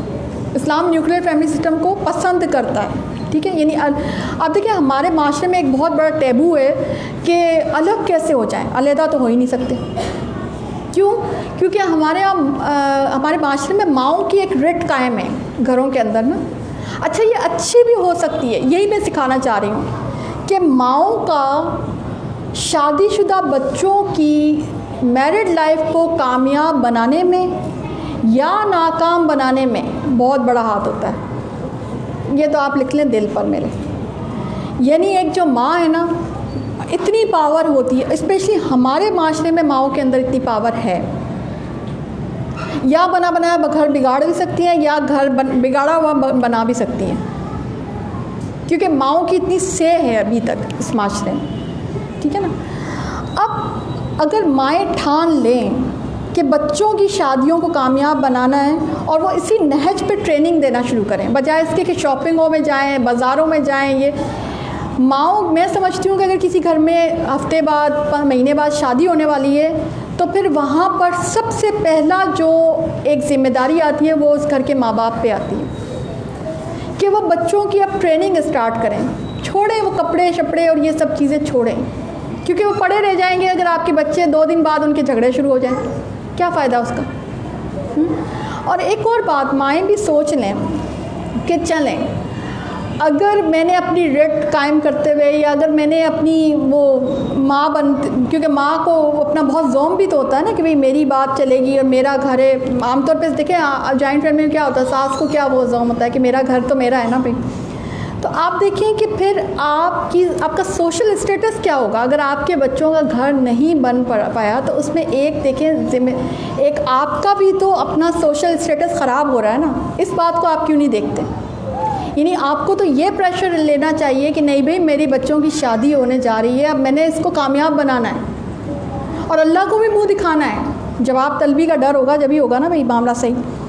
تو آپ دیکھیں کہ ہمارے یہاں لیکن شادی کا مطلب کیا ہوتا ہے, محاذ کھل جاتے ہیں اور سیاست کے داؤ پیچ سکھائے جا رہے ہوتے ہیں لڑکوں کو بھی اور لڑکیوں کو بھی. بیوی کو قابو کر کے رکھنا, پہلے دن سے ہی قابو کر لینا, کنٹرول. اچھا ادھر وہاں پہ بھی سیاست کے داؤ پہ شوہر کو پہلے سے قابو کر لینا, کوئی کام کاج کرنے کی ضرورت نہیں ہے, جتنا کرو گے اتنا سر پہ پڑے گا. ٹھیک ہے, سب کو اپنی اپنی لائن پہ رکھنا. وہاں دونوں طرف یہ پوری مطلب میں تو کہہ رہی ہوں کہ کیا سیاست, پاکستانی سیاستوں کو, سیاست دانوں کے آگے اگر کوئی سیکھنا ہے نا تو ہمارے جہاں پہ میرج جو ہفتے بعد مہینے بعد ہے تو ان کو چاہیے کہ وہ آ کے ٹریننگ لے لیں ادھر سے. بڑی زبردست ان کو سیاسی ٹریننگ مل جائے گی. ٹھیک ہے. تو لیکن آپ دیکھیں دونوں پارٹیز بالکل نیگیٹو ہو جاتی ہیں, جیسے دشمن نہیں محاذ پہ ہوتا ہے. انڈیا پاکستان کیا جنگ لڑنے کے لیے تیار ہوتے ہوں گے, یہاں تو انڈیا پاکستان والے جنگ ہو جاتی ہے یہاں پہ. اور ایسے حربے سکھائے جا رہے ہوتے ہیں استغفر اللہ کہ جن سے دیکھیں رشتہ تو نہیں نبھے گا. اچھا دونوں کو بلی مارنے کی پڑی ہوتی ہے, جو بلی مار لے, یہ والی سسٹم چل رہا ہوتا ہے کہ جس کا ہو جائے وہ بس, جو حاوی رہ گیا تو اس کی چل جائے گی. جب نکاح ہم کر رہے ہوتے ہیں نا تو ہمارے دل میں کہتی ہوں فیملیز میں سے اللہ کا ڈر تو جیسے کوئی نکل ہی جاتا ہے. میں پتہ ہے کہ آپ کو کہوں گی کہ اگر کہیں بھی شادی کا گھر ہوتا ہے نا, ہم کو سب سے پہلے پتہ ہے کیا دعا مانگنی چاہیے کہ اللہ تعالیٰ ہمارے اندر تقویٰ ڈال دے. اللہ تعالیٰ تو ہمیں تقویٰ عطا کر دے. اللہ تعالیٰ اپنے آپ کا ڈر ہمارے اندر کم ہو گیا, اب اپنا ڈر زیادہ ڈال دیں تاکہ ہم صحیح سلوک کر سکیں, صحیح رشتہ نبھا سکیں اور اس میں ہیلپ کر سکیں. آپ دیکھیں کہ یہ جو الگ کرنے والا فیکٹر ہوتا ہے نا, یہ عام طور پہ اسی طرح سے جو ادھر سے آؤٹ پارٹی زیادہ ہوتی ہیں.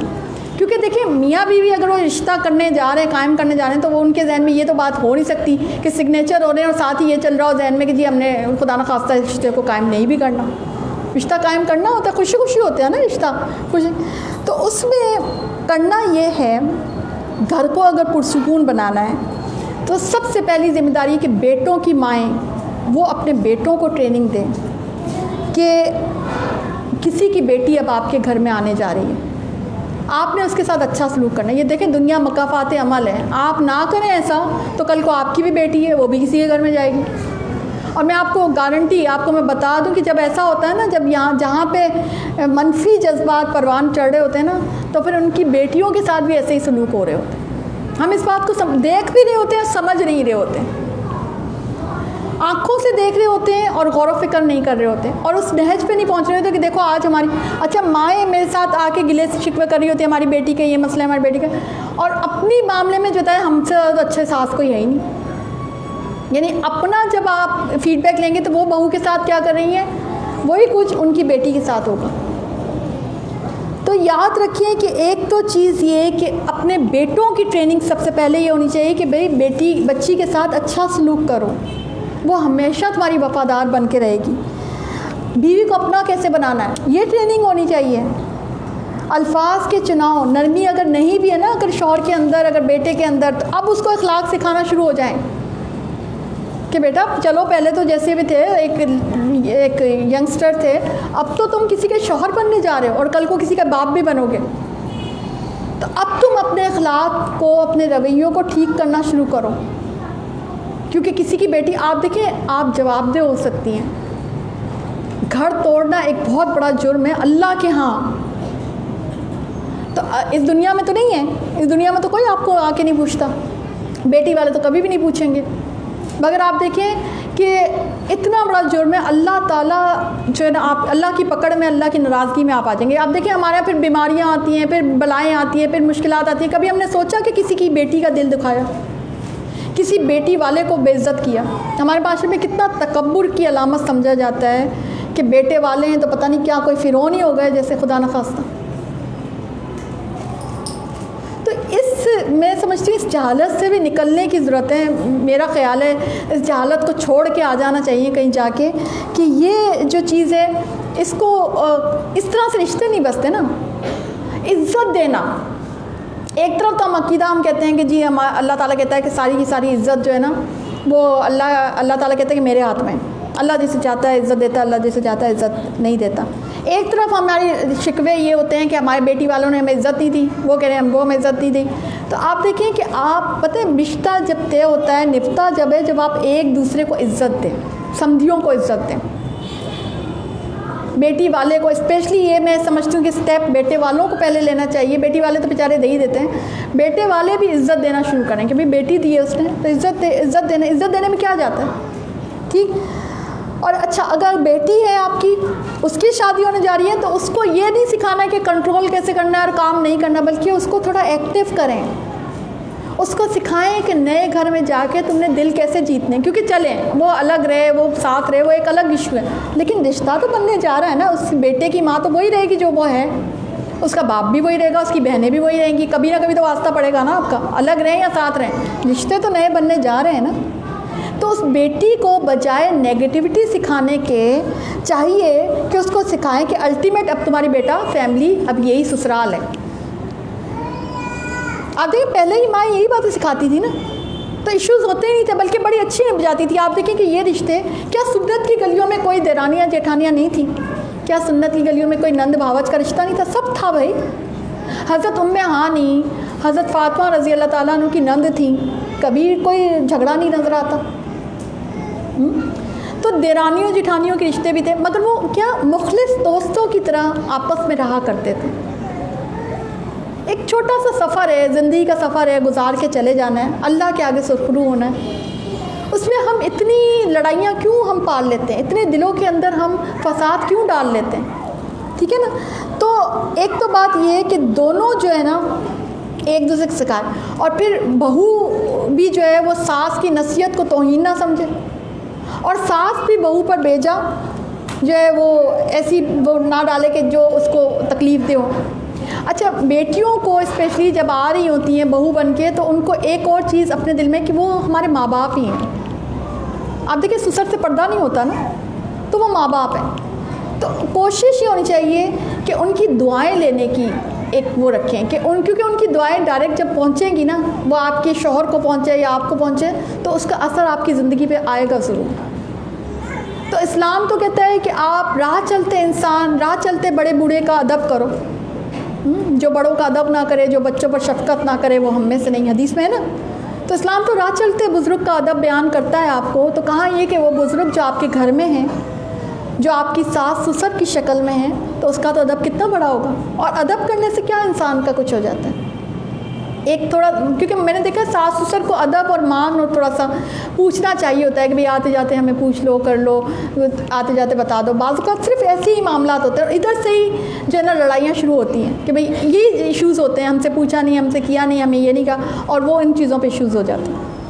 اچھا اب آ جاتے ہیں کہ ساس کیا کرے. ساس یہ سمجھے کہ بہو جو آپ لا رہے ہیں نا وہ ملازمہ ہرگز نہیں ہے. اگر آپ کو ملازمہ چاہیے نا، آپ یقین کریں ہمارے کنٹری میں تو یہ جو لیبر ہے بڑی سستی ہے، تو آپ کچھ تھوڑی سی آپ ہمت کریں اور کوئی میڈ رکھ لیں، وہ بھی خوش ہو جائے گی، وہ جو بہو ہے نا وہ بھی خوش ہو جائے گی کہ بھئی یہ دیکھیں انہوں نے میڈ رکھ دی. ٹھیک، اور اس کو ملازمہ نہ سمجھے. ایک بات تو یہ ہے کہ جو ہمارے معاشرے میں ڈے ون سے اس کو اپنی بیٹی سمجھے. بہو کو اسپیس دینا بڑا ضروری ہے، اس کی بھی زندگی ہے بھائی، اس کا بھی نکاح ہوا ہے نا، وہ کوئی آپ کے گھر میں کوئی باندھی بن کے تھوڑی آئی ہے.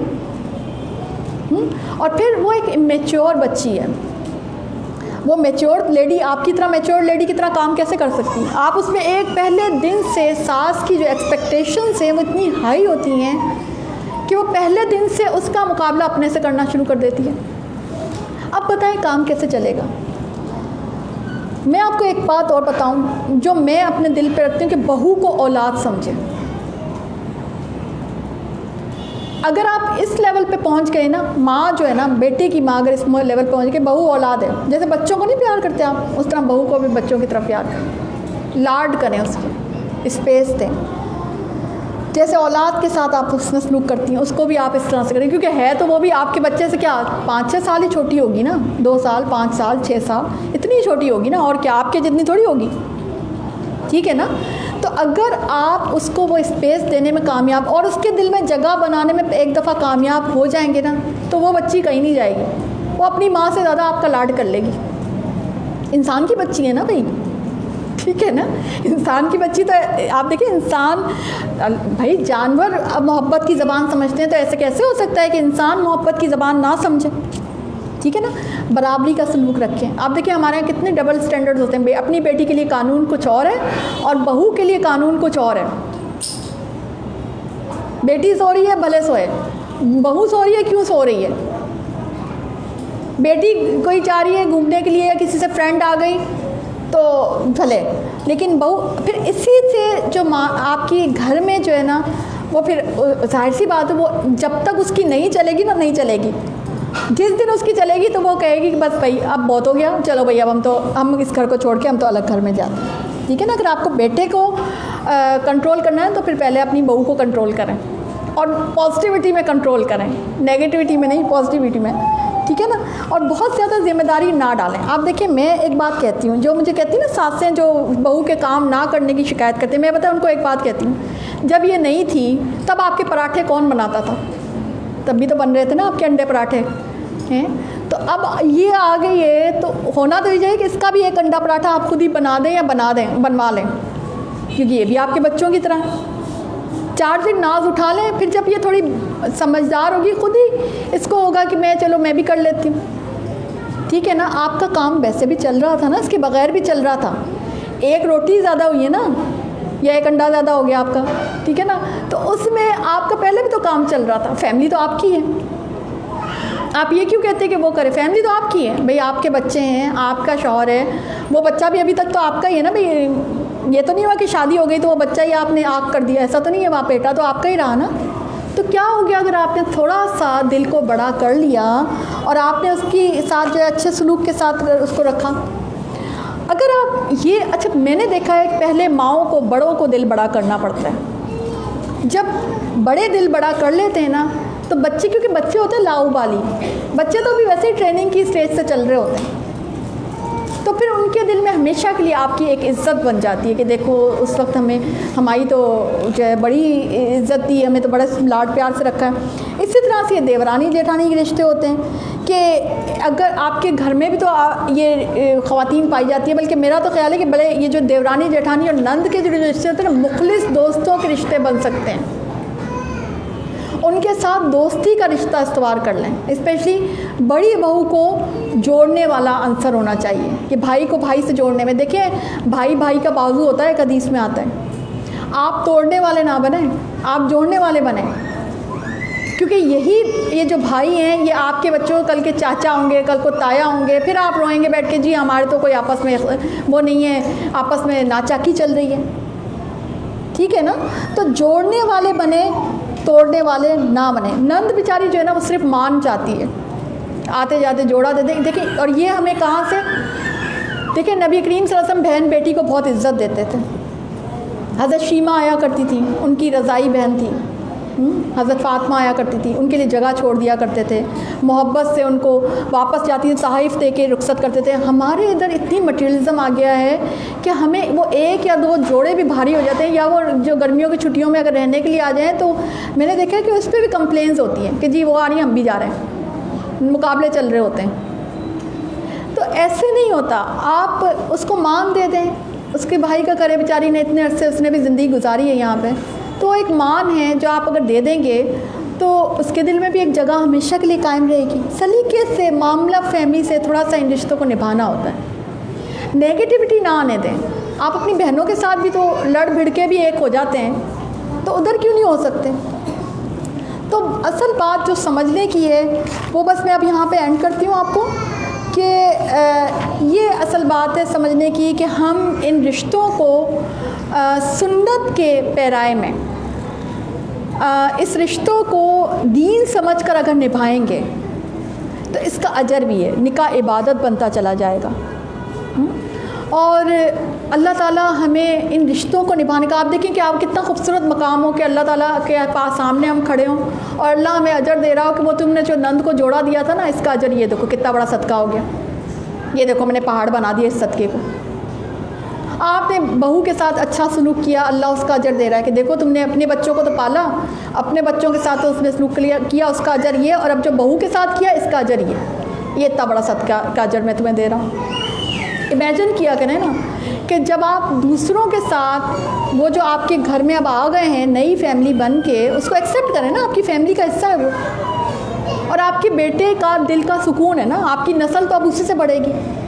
تو اگر آپ اسپیس دے دیں گے تو آپ یہ دیکھیں کہ اس کے بعد آپ کو اللہ تعالیٰ کتنا راضی ہوگا، اللہ کتنا خوش ہوگا، اور کرنا بھی اللہ کے لیے ہے، بندوں کے لیے نہیں کرنا۔